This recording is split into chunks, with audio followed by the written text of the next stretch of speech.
నమస్కారం. టాప్ తెలుగు మీడియాకి స్వాగతం. హెడ్లైన్ చూద్దాం.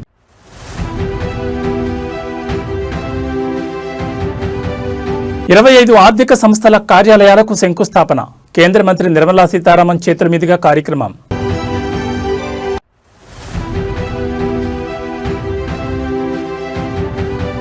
అమరావతిలో బ్యాంకులు, బీమా సంస్థల ఆఫీసులకు శంకుస్థాపన. ఏపీకి అండగా నిలుస్తున్న కేంద్రానికి కృతజ్ఞతలు తెలిపిన డిప్యూటీ సీఎం.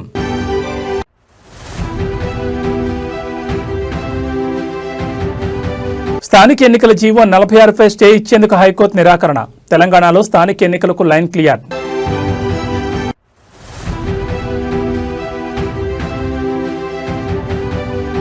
నైరుతి బంగాళాఖాతంలో దిత్వా తుఫాన్ ఏర్పాటు. కోస్తా రాయలసీమకు భారీ వర్ష సూచన. రాజధాని అమరావతి నిర్మాణంలో కీలక ముందడుగు పడింది. అమరావతిని ప్రధాన ఆర్థిక కేంద్రంగా తీర్చిదిద్దే లక్ష్యంతో 25 బ్యాంకులు, ప్రభుత్వ రంగ సంస్థల ప్రధాన కార్యాలయాల నిర్మాణానికి కేంద్ర ఆర్థిక శాఖ మంత్రి నిర్మలా సీతారామన్ శుక్రవారం ఉదయం శంకుస్థాపన చేశారు. ఈ కార్యక్రమానికి CM Chandrababu, deputy CM Pawan Kalyan, మంత్రులు నారా లోకేష్, పొంగూరు నారాయణ హాజరయ్యారు.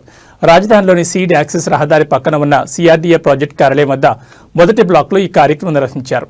ఈ ఆర్థిక సంస్థల ఏర్పాటు ద్వారా రాజధానికి 1,328 కోట్ల పెట్టుబడులు రానున్నాయని, తద్వారా సుమారు 6,514 మందికి ఉద్యోగ అవకాశాలు లభిస్తాయని ఏపీ సిఆర్డీఏ ఒక ప్రకటనలో తెలిపింది. ఈ చారిత్రక కార్యక్రమంలో రాజధాని రైతులు, వ్యవసాయ కూలీలు, మహిళలు, స్థానికులు పెద్ద సంఖ్యలో పాల్గొన్నారు.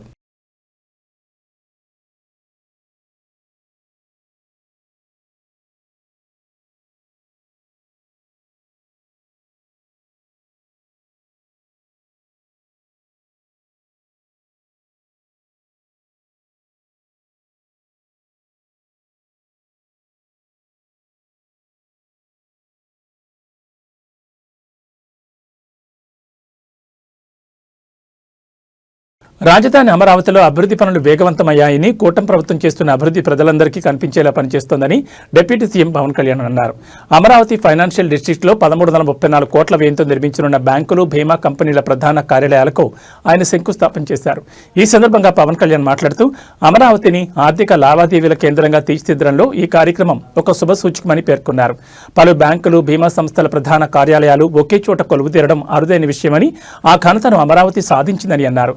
ఈ కేంద్రాలన్నీ ఒకే చోట ఉండడం వల్ల ఆర్థికంగా అందరికీ ప్రయోజనం చేకూరుతుందని వివరించారు. ఈ రోజు వేస్తున్న పునాదులు అమరావతి ఆర్థిక భవిష్యత్ నిర్మాణానికి అత్యంత కీలకమని ఆయన అభిప్రాయపడ్డారు. ఆంధ్రుల కళ రాజధాని అమరావతి ఆర్థిక పురోగతికి పునాది పడిన రోజుది. ఆర్థిక కార్యకలాపాలకు మూల స్తంభాలైన బ్యాంకింగ్ వ్యవస్థ కొలువుదీరేందుకు వీలుగా ఏర్పాటు చేసిన ఈ బ్యాంకింగ్ స్ట్రీట్కి పునాది రాయి వేసే బృహత్తర కార్యక్రమంలో విచ్చేసిన గౌరవ కేంద్ర ఆర్థిక మంత్రి వర్యులు శ్రీమతి నిర్మలా సీతారామన్ గారికి, గౌరవ ముఖ్యమంత్రి వర్యులు శ్రీ నారా చంద్రబాబు నాయుడు గారికి, సెంట్రల్ మినిస్టర్ శ్రీ పెమ్మసాని చంద్రశేఖర్ గారికి, సోదరులు నారా లోకేష్ గారికి, ఫైనాన్స్ మినిస్టర్ శ్రీ పయ్యావుల కేశవర్ గారికి, సభను అలంకరించిన గౌరవ సహచర మంత్రి వర్యులకి, గౌరవ పార్లమెంట్ సభ్యులకి, గౌరవ శాసన మండలి మరియు శాసనసభ్యులకి, నాయకులకి హృదయపూర్వక ధన్యవాదాలు. ఇక్కడికి విచ్చేసిన అధికారులందరికీ కూడా నా ప్రత్యేక నమస్కారం. మై హోల్ హార్టెడ్ నమస్కారమ్స్ to all the representatives of the premier banking institutions and insurance companies.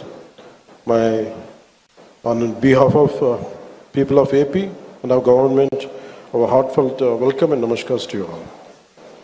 రాష్ట్ర పురోగతి కోసం వేస్తున్న ప్రతి అడుగులో గౌరవ ప్రధాని శ్రీ నరేంద్ర మోదీ గారి నాయకత్వంలోని కేంద్ర ప్రభుత్వం అందిస్తున్న తోడ్పాటు మరులేంది.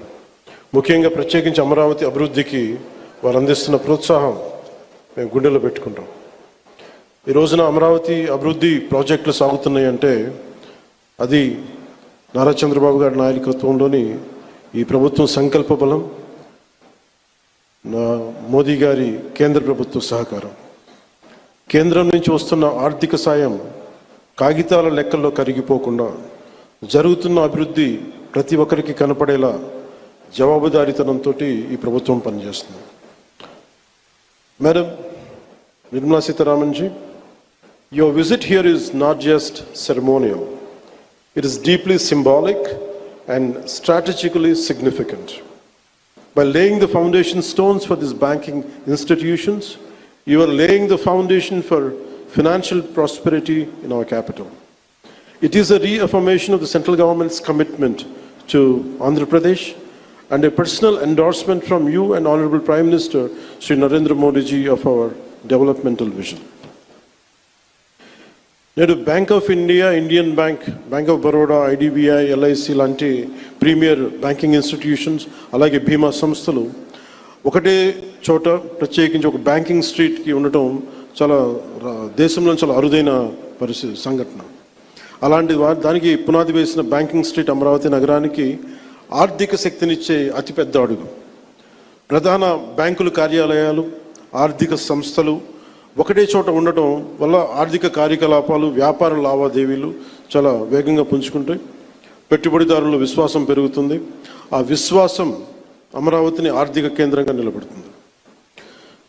దీనికోసం 1300 కోట్ల పైగా పెట్టుబడి, 6500 మందికి జీవనోపాధి ఎంప్లాయ్మెంట్ దొరుకుతుంది. అలాగే మాట కట్టుబడి ముఖ్యంగా అమరావతి రైతాంగం 34,915 ఎకరాల భూములు రాష్ట్ర భవిష్యత్తు కోసం ఇచ్చిన రైతుల నమ్మకమే మన రాజధాని నగరానికి ఈ పునాది. నేడు పునాది వేసింది కేవలం భవనాలకు కాదు, ఆంధ్రప్రదేశ్ భవిష్యత్తుకు పడిన పునాది. ఇది అమరావతికి ఆర్థిక కేంద్రం, విద్యా కేంద్రం, ఒక పరిశోధనా కేంద్రం, ఒక మంచి పరిపాలనా కేంద్రంగా ఎదగడానికి నేటి పునాది బలం చేకూరుస్తుంది. ఈ క్రమంలో కేంద్రం నుంచి అందుతున్న సహకారానికి నిర్మలా సీతారామన్ గారికి ప్రత్యేకంగా ధన్యవాదాలు తెలుపుకున్నాను.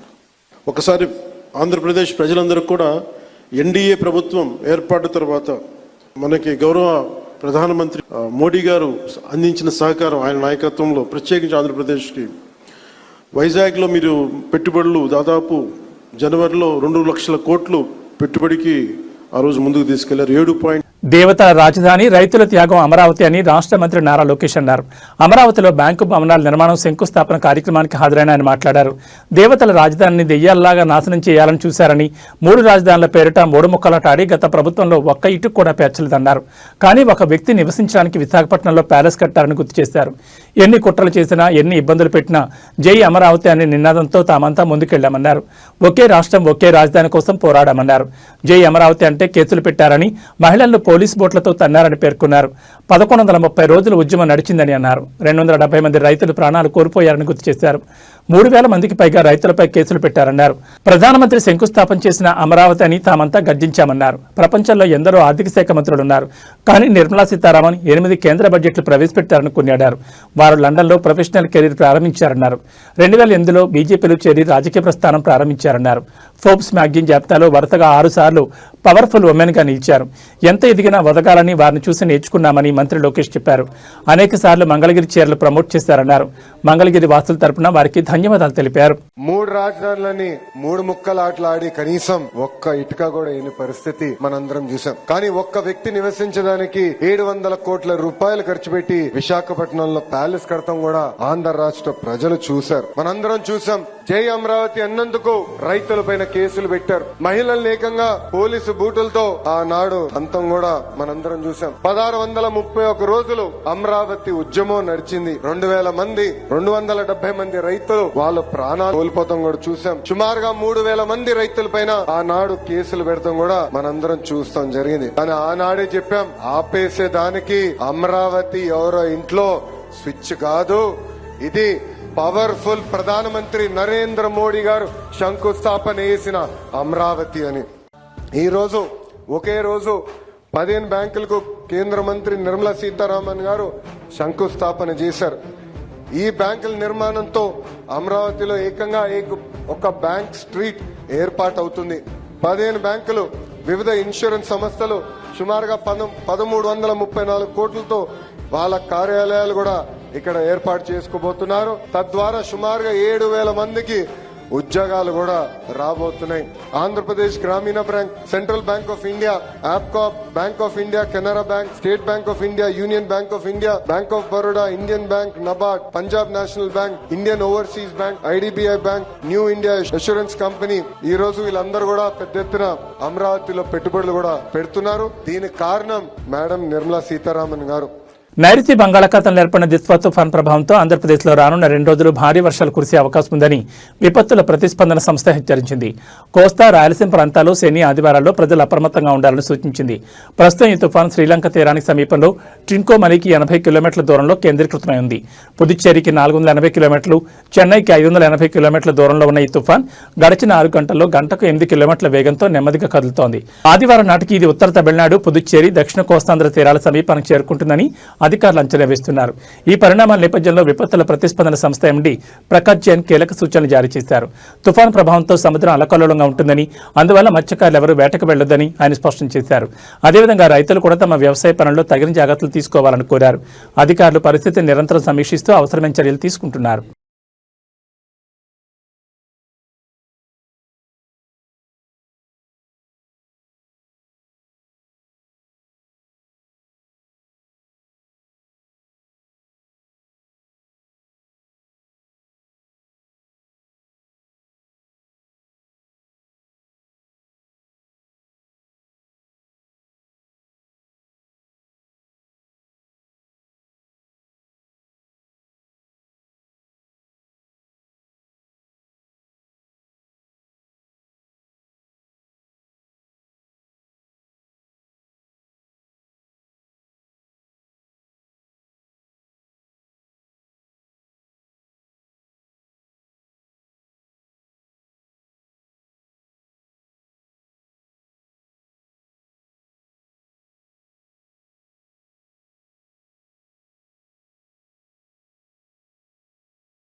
పంచాయతీ ఎన్నికలపై హైకోర్టు సంచలన వ్యాఖ్యలు చేసింది. పంచాయతీ ఎన్నికలపై స్టే విధించలేమని స్పష్టం చేసింది.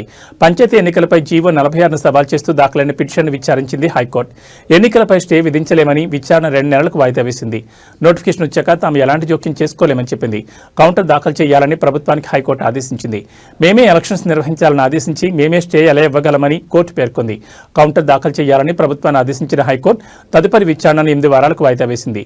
మరోవైపు బీసీలలో ఏబీసీడీ వర్గాల ఆధారంగా రిజర్వేషన్ కేటాయించాలని పిటిషనర్ తరపు న్యాయవాది వాదించారు. సబ్ కేటగిరీ రిజర్వేషన్ కోసం నోటిఫికేషన్ విడుదలయ్యాక ఎన్నికను రద్దు చేయాలని కోరుకుంటున్నారా అని కోర్టు ప్రశ్నించింది. 42% రిజర్వేషన్ జీవో విచారణ సమయంలో పాత పద్ధతిలో ఎన్నికలు నిర్వహించాలని మేమే తెలిపాం. ప్రస్తుతం అదే పద్ధతితో ఎన్నికలు కొనసాగుతున్నాయని కోర్టు తెలిపింది. ఇప్పుడు ఎన్నికలను వాయిదా వేయలేం, యథావిధిగా కొనసాగుతాయని స్పష్టం చేసింది.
కేంద్ర ఆర్థిక శాఖ మంత్రి నిర్మలా సీతారామన్ది తల్లి లాంటి ప్రేమ అని రాష్ట్ర మంత్రి పయ్యావుల కేశవ్ అన్నారు. అమరావతిలో శుక్రవారం జరిగిన బ్యాంక్ భవనాల శంకుస్థాపన కార్యక్రమానికి ఆయన హాజరయ్యారు. ఈ సందర్భంగా మంత్రి మాట్లాడుతూ కేంద్ర ఆర్థిక శాఖ మంత్రి నిర్మలా సీతారామన్ తనతో పాటు దేశ ఆర్థిక వ్యవస్థను అమరావతికి తీసుకొచ్చారన్నారు. అక్కడకు హాజరైన బ్యాంకుల ప్రతినిధులను, అధికారులను ఉద్దేశిస్తూ వారి అపాయింట్మెంట్ దొరకడం కూడా కష్టమన్నారు. అలాంటిది వారిని అమరావతికి తీసుకురావడంలోని ఆంధ్రప్రదేశ్ పట్ల నిర్మలా సీతారామన్ మద్దతు కనిపిస్తోందన్నారు. చాలా మంది నిర్మలా సీతారామన్ చాలా టఫ్ లేడీ అని చెప్పారన్నారు. ఈ మాటను తాను అంగీకరిస్తున్నానని తెలిపారు. ఇంట్లో అమ్మ కూడా అంతే కఠినంగా ఉంటారన్నారు. అమ్మ కఠినంగా లేకపోతే ఈ రోజు తామెలా అయ్యేవాళ్ళం కాదన్నారు. అడిగినవన్నీ అమ్మ కొనిపించదు. ప్రతిరోజు ఐస్ క్రీం, బట్టలు కొనిపించారని పేర్కొన్నారు. ఏది ఎప్పుడు అవసరమో అప్పుడే తల్లిస్తుందన్నారు. అటువంటి అమ్మతనాన్ని తాను నిర్మలా సీతారామన్లో చూశామన్నారు. చాలా మంది వారికి కోపం ఎక్కువ అంటారని పేర్కొన్నారు. అయితే సమయం వ్యర్థం చేయడం అంటే కోపమని వివరించారు. గౌరవ ఉప ముఖ్యమంత్రి శ్రీ పవన్ కళ్యాణ్ గారికి, గౌరవ కేంద్ర మంత్రి శ్రీ పెమ్మసాని గారికి, శ్రీ మానవ వనరుల శాఖ మంత్రులు శ్రీ నారా లోకేష్ గారికి, నారాయణ గారికి, కేంద్ర ప్రభుత్వ ప్రతినిధులుగా బ్యాంకింగ్ వ్యవస్థ నుంచి విచ్చేసినటువంటి చైర్మన్లకు, ఎండీలకు, బ్యాంకింగ్ కార్యదర్శి గారికి, చీఫ్ సెక్రటరీ గారికి, విచ్చేసినటువంటి పెద్దలకు హృదయపూర్వక నమస్కారం. Madam, with all the humbleness and gratefulness and gratitude, I would like to begin my speech for what you have done to the state. మీరు ఒక మర్చిపోలేనటువంటి పరిస్థితుల్లో ప్రారంభమైంది మా ప్రభుత్వం నడక. ఐసీయూలో ఉన్నటువంటి రాష్ట్రాన్ని ఎలా ముందుకు తీసుకెళ్ళాలి అని చంద్రబాబు నాయుడు గారి ఎక్స్పీరియన్స్కి, మీరు అక్కడి నుంచి అందిస్తున్నటువంటి సహకారానికి నరేంద్ర మోడీ గారి ప్రభుత్వానికి ఈ రాష్ట్రం తరఫున హృదయపూర్వకంగా రుణపడి ఉంటామనేటువంటిది ఈ సందర్భంగా తెలియజేయాలనుకుంటున్నాను. మేడం, ఇవాళ మీరు రావడం కాదు మేడం, మీతో పాటు దేశ ఆర్థిక వ్యవస్థను మొత్తం తీసుకొచ్చారు. ఇక్కడ ఉన్న వాళ్ళని ఒక్కొక్కరిని చూస్తూ ఉంటే వాళ్ళ అపాయింట్మెంట్ల కోసమే దాదాపు ఎంతోమంది వెయిట్ చేయాల్సినటువంటి పరిస్థితులు వచ్చేవి. The great state bank, the great union bank of India, bank of Baroda, the Canara bank, the bank of India, Indian bank, central bank of India, NABARD, Andhra Pradesh Grameena bank, state cooperative bank, Punjab national bank, Indian overseas bank, IDI bank limited, and the largest investor LIC of India and the New India Assurance Company.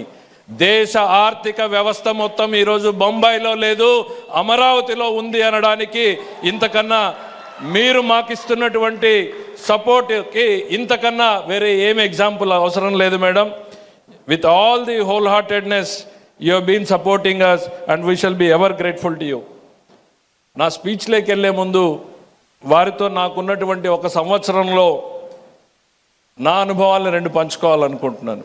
నేను రాజకీయాల్లో 40 సంవత్సరాలుగా ఉన్న చంద్రబాబు నాయుడు గారితో ప్రతిరోజు నేర్చుకుంటూనే ఉన్నా. Madam గారిని కలిసే మొదటి రోజుల్లో చాలామంది చెప్పారు, she's a tough lady. Yes, she's tough, she's tough. ఇంట్లో అమ్మ కూడా అంతే కఠినంగా ఉంటుంది. మన ఇంట్లో ఆ కఠినంగా అమ్మ లేకపోతే మనం ఇట్లా తయారైండే వాళ్ళం కాదు. అడిగినవన్నీ అమ్మ కొనివ్వదు, అడిగినవన్నీ అమ్మ ఇవ్వదు మన చేతికి. ప్రతిరోజు ఐస్ క్రీమ్లు ఇవ్వదు, ప్రతిరోజు బట్టలు ఇవ్వదు, ప్రతిరోజు మనం చేయాల్సినవి చేయదు. ఏది అవసరమో, ఎప్పుడు అవసరమో అప్పుడే ఇస్తుంది తల్లి. అలాంటి అమ్మతనాన్ని ఆమెలో చూశాను నేను. If she is tough, yes, she is really tough. If it is not in the interest of the state, if it is not in the interest of the people, it is not interest of the financial discipline, she is tough. కోపం ఎక్కువ అంటారు madam, I'm taking Liberty please. కోపం ఎక్కువ అంటారు. Yes, time waste చేయడం అంటే ఆమెకు కోపం ఎక్కువ. ఎవరైనా టైం తీసుకుంటే, if she gives a time, amazing. 40 సంవత్సరాల్లో చాలా మందిని చూశాను నేను. She comes thoroughly prepared. Telangana Jagruthi అధ్యక్షురాలు కవిత ప్రస్తుతం కామారెడ్డిలో పర్యటిస్తున్నారు. ఈ సందర్భంగా బీసీలకు 42% రిజర్వేషన్లు కల్పించాలని డిమాండ్ చేస్తూ కామారెడ్డిలో కల్వకుంట్ల కవిత ఆధ్వర్యంలో రైలు రోకో నిర్వహించారు. ఆమెతో పాటు తెలంగాణ జాగృతి నాయకులు రైలు పట్టాలపై బైఠాయించి నిరసన తెలిపారు. దీంతో రంగంలో దిగిన పోలీసులు కవితను అరెస్ట్ చేసి స్టేషన్కి తరలించారు. తెలంగాణ రాష్ట్రంలో బీసీలకు 42% రిజర్వేషన్లు కల్పించాలని కవిత డిమాండ్ చేశారు. అనంతరం వారు ట్రాక్పై కూర్చుని రాష్ట్ర ప్రభుత్వానికి వ్యతిరేకంగా నినాదాలు చేశారు. మరోవైపు అప్రమత్తమైన కామారెడ్డి పోలీసులు రైల్వే ప్రొటెక్షన్ ఫోర్స్ సిబ్బందితో కలిసి జాగృతి నేతలను అక్కడి నుంచి తప్పించే ప్రయత్నం చేస్తుండటంతో ఉద్రిక్త పరిస్థితులు నెలకొన్నాయి. ఈ తరుణంలో కవితను అరెస్ట్ చేశారు. బీసీలకు 42% రిజర్వేషన్లు ఇస్తామని హామీ ఇచ్చిన కాంగ్రెస్ ప్రభుత్వం ఇప్పుడు కేవలం 17% రిజర్వేషన్లతోనే పంచాయతీ ఎన్నికలకు వెళ్లడం దారుణమన్నారు. రాష్ట్రంలో బీసీ రిజర్వేషన్లు అమలు కాకుండా కాంగ్రెస్, బీజేపీలు అడ్డుకుంటూ కుట్రలు చేస్తున్నాయని ఆరోపించారు.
తెలంగాణలో అధికార కాంగ్రెస్ ప్రతిపక్ష బీఆర్ఎస్ ఎమ్మెల్యేల మధ్య మాటల యుద్ధం జరుగుతోంది. పెద్దపల్లి కాంగ్రెస్ ఎమ్మెల్యే విజయ రమణరావు, పీఆర్ఎస్ ఎమ్మెల్యే పాడి కౌశిక్ రెడ్డిల మధ్య చెక్ డ్యాం అంశం చిలికి గాలివాన్లా మారి వ్యక్తిగత దోషాలకు సవాళ్లకు దారితీసింది. జగిత్యాల జిల్లాలోని తనుగుల మానేరు చెక్ డ్యాం నాణ్యత ఆరోపణలు, ఈ డ్యాంలో జరిగిన నష్టంపై ఇద్దరు ఎమ్మెల్యేలు ఒకరిపై ఒకరు విమర్శలు దాడి చేసుకున్నారు. ముఖ్యంగా బీఆర్ఎస్ ఎమ్మెల్యే పాడి కౌశిక్ రెడ్డి కాంగ్రెస్ ఎమ్మెల్యే విజయ రమణరావుపై తీవ్రమైన ఆరోపణలు చేస్తూ ఘాటుగా స్పందించారు. తనను బెదిరించే ప్రయత్నాలు జరుగుతున్నాయని కౌశిక్ రెడ్డి ఆరోపించారు. కౌశిక్ రెడ్డి మాట్లాడుతూ కాంగ్రెస్ ఎమ్మెల్యే విజయ రమణరావు తన అనుచరులతో ఫోన్ కాల్స్ చేయించి తనను బెదిరించే ప్రయత్నం చేస్తున్నాడని ఆగ్రహం వ్యక్తం చేశారు. అంతేకాదు బెదిరింపులకు తాను భయపడనని సవాల్ విసురుతూ మీ అనుచరులకు భయపడతావా అని వ్యాఖ్యానించారు. దాదాపు మీరు చూడొచ్చు నా ఫోన్లు ఇప్పుడు మీకు చూపిస్తా. ఒక 500 మంది తోని ఫోన్లు చేపిస్తా ఉన్నారు. ఏమని బెదిరిస్తా ఉన్నారు ఫోన్లు చేసి. ఇవన్నీ మిస్డ్ కాల్ చూడొచ్చు. ఇగో ఇప్పుడు కూడా గదే ఫోన్ కాల్ ఉంటాయి. మీరు చూడరు ఇవన్నీ ఫోన్లు గవే. ఫోన్లు చేపిస్తా ఉన్నాడు. చిన్న పిల్లగాడు చేపించినాడు. దీనికి ఎవడో భయపడతాడు అన్నట్టు. విజయన్న, నేను నిన్ను అడుగుతా ఉన్నాను, నిన్ను సవాల్ ఎవడు విసిరమన్నాడు? ఎవడన్నా రైతులు అడిగిందా నిన్ను? మేము అడిగినామా నీ సవాల్ విసిరమని? సవాల్ నువ్వే విసిరినావు. నీ సవాల్ని మేము స్వీకరించి చూపించిన తర్వాత ఇవాళ నీకు జవాబు లేకుండా మీ కాంగ్రెస్ పార్టీ కొందరు బ్రోకర్లతోని ఫోన్లు చేయించి బెదిరిస్తా ఉంటే భయపడేటోడు ఎవడున్నాడు? విజయన్న, ఒకటి గుర్తుపెట్టుకో, మీ రేవంత్ రెడ్డికే నేను భయపడలే. మీ రేవంత్ రెడ్డినే నా ఇంటికి బరాబర్ అని రోజు నిలదీస్తా ఉన్నా. ఈ బచ్చగాలు వాళ్ళు వీళ్ళు ఫోన్ చేస్తే మేము భయపడతామైంది. ఒక్కసారి మీరు ఆలోచన చేయండి విజయన్న గారు, ఇట్లాంటి చిల్లర పనులు బంద్ చేయరి. అదే మేము నువ్వు 55 ఏళ్ళలో 60 ఏళ్ళలో ఉంటావు. ఆ ఏజ్ లో నీకే అంత తీటుంటే 40 ఏళ్ళ పిల్లగాని మరి నేను కూడా మరి నాకెంత తీటుంటుందో ఒక్కసారి ఆలోచన చేసుకో. నువ్వు ఇష్టం ఉన్నట్టు చేయదలుచుకుంటే నా ఇష్టం ఉన్నట్టు నేను కూడా చేస్తాను. రేపు నువ్వు ఇదే విధంగా మీరు కంటిన్యూ అయితే రేపు మా బీఆర్ఎస్ పార్టీకి మేము కూడా కాల్ ఇచ్చి మా హుజరాబాద్ నియోజకవర్గం నుంచి కావచ్చు, మీ పెద్దపల్లి నియోజకవర్గం నుంచి కావచ్చు, యావత్ తెలంగాణ నుంచి కావచ్చు, మా బీఆర్ఎస్ పార్టీ నాయకులు అందరూ కూడా నీకు ఫోన్ చేసి ఎప్పుడు రాజీనామా చేస్తున్నావు అని మేము అడిగిపించే పరిస్థితి తీసుకొచ్చుకోకు. ఉందాగా రాజకీయాలు చేయి, ఉందాగా ఉండు. నువ్వు సవాల్ విసిరినావు. నిన్ను ఎక్కడ కూడా నేను పర్సనల్ గా విమర్శించలేదు, పర్సనల్ గా మాట్లాడలేదు. సరే, మీరన్నే విధంగానే 100కి 100% బ్లాస్ట్ చేసిర్రు. మీరన్న విధంగానే ఒక నిమిషం నిజం అనుకుందాం. మరి ఆ కాంట్రాక్టర్ ఎవరు? మంత్రి పొంగిలేటి శ్రీనివాసరెడ్డి, రాఘవ కన్స్ట్రక్షన్స్ కాంట్రాక్టర్. మరి ఆయన తప్పై ఉండుంటే మరి ఆయనని బ్లాక్ లిస్ట్ లో పెట్టి వేల కోట్ల రూపాయల కాంట్రాక్ట్ ఇలా కాంగ్రెస్ ప్రభుత్వంలో ఆయన చేస్తున్న కొడంగల్తో సహా మరి బ్లాక్ లిస్ట్ లో పెట్టి ఆ టెండర్లు క్యాన్సిల్ చేయండి. టెండర్లు క్యాన్సిల్ చేసి చేయండి. ఎందుకు చేయరు? మరి మీ నోటికొచ్చినట్టు మీరు మాట్లాడితే ఎవరు ఊరుకుంటారు? మంత్రి సీతక్క జిల్లాలో ఇసుక మాఫియాకు వ్యతిరేకంగా ప్రజలు నిరసన దిగారు. ఇసుక రీచ్ వెంటనే ఆపాలని పురుగుల మందు డబ్బాలతో ప్రధాన రహదారిపై బైఠాయించి ధర్నా చేపట్టారు. గ్రామస్తులు ఇసుక లారీల వల్ల పంట పొలాలు, రోడ్లు నాశనం అవుతున్నాయని వెంటనే ఇసుక రీచ్ ఆపాలని డిమాండ్ చేశారు. ఆందోళన దిగిన గ్రామస్తులపై ఇసుక సొసైటీ సభ్యులు దాడికి పాల్పడ్డారు. గ్రామస్తులపై ఇసుక సొసైటీ సభ్యులు చేసిన దాడిలో గాయపడిన బాధిత మహిళను ఆసుపత్రికి తరలించారు. ములుగు జిల్లా కలెక్టర్ ఎన్నిసార్లు చెప్పినా పట్టించుకోవడం లేదని, ప్రభుత్వ పెద్దలు వెంటనే చర్యలు తీసుకోవాలని ఆవేదన వ్యక్తం చేశారు.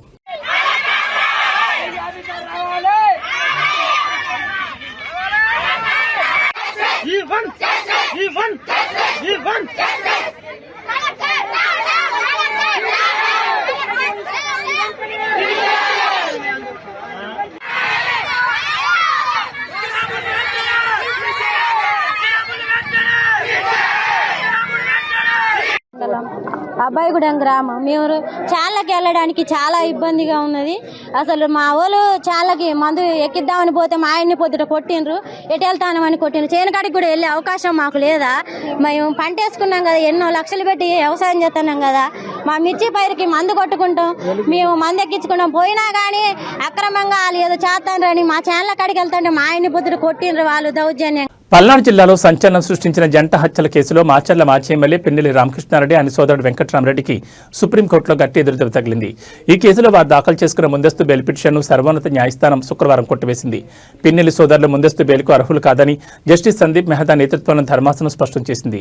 గతంలో వారి అరెస్టుపై విధించిన మధ్యంతర ఉత్తర్వులను కూడా ఎత్తివేస్తున్నట్లు ప్రకటించింది. దీంతో లొంగిపోయేందుకు తమకు కొంత సమయం ఇవ్వాలని పిన్నెల్లి సోదరుల తరపు న్యాయవాది కోర్టును అభ్యర్థించారు. ఈ ఏడాది మే 24న గుండ్లపాడుకు చెందిన టీడీపీ నేతలు జవిశెట్టి వెంకటేశ్వర్లు, కోటేశ్వరరావు తెలంగాణలోని హుజూర్ నగర్లో ఓ వివాహ వేడుకకు హాజరై బైక్పై తిరిగి వస్తుండగా ఈ దారుణం జరిగింది. వెల్దుర్తి మండలం బొదిలవీడు వద్ద వీరిని స్కార్పియో వాహనంతో ఢీకొట్టారు.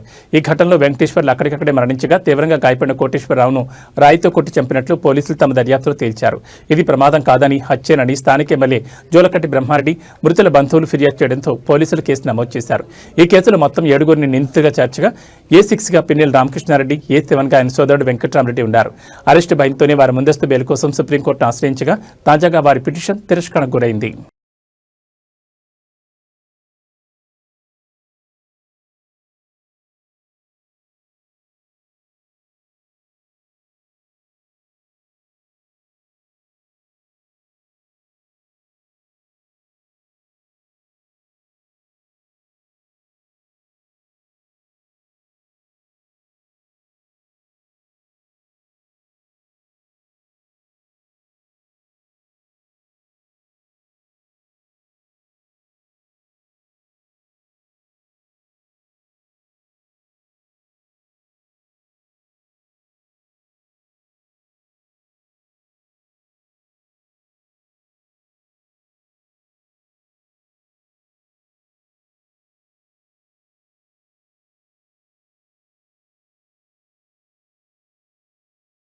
ఆహార భద్రతా ప్రమాణాల విషయంలో అధికారులు రాజీ పడడం లేదు. హైదరాబాద్ నగరంలో ముఖ్యమైన ఆన్లైన్ డెలివరీ సంస్థల గోడౌన్లపై ఫుడ్ సేఫ్టీ అధికారులు విస్తృత దాడులు నిర్వహించారు. ముఖ్యంగా Zepto, Swiggy, Zomato, Blinkit, BigBasket, Flipkart, Reliance, JioMart, Amazon లాంటి కీలకమైన ఈ-కామర్స్ మరియు క్విక్ కామర్స్ సంస్థలకు చెందిన గోడౌన్లను అధికారులు తనిఖీ చేశారు. తనిఖీల్లో భాగంగా అధికారులు పలు కీలక లోపాలను మరియు అక్రమాలను గుర్తించారు. నిల్వ ఉంచిన పదార్థాల్లో కుళ్ళిన ఆహారం మరియు కూరగాయలు ఉన్నట్లు గుర్తించారు.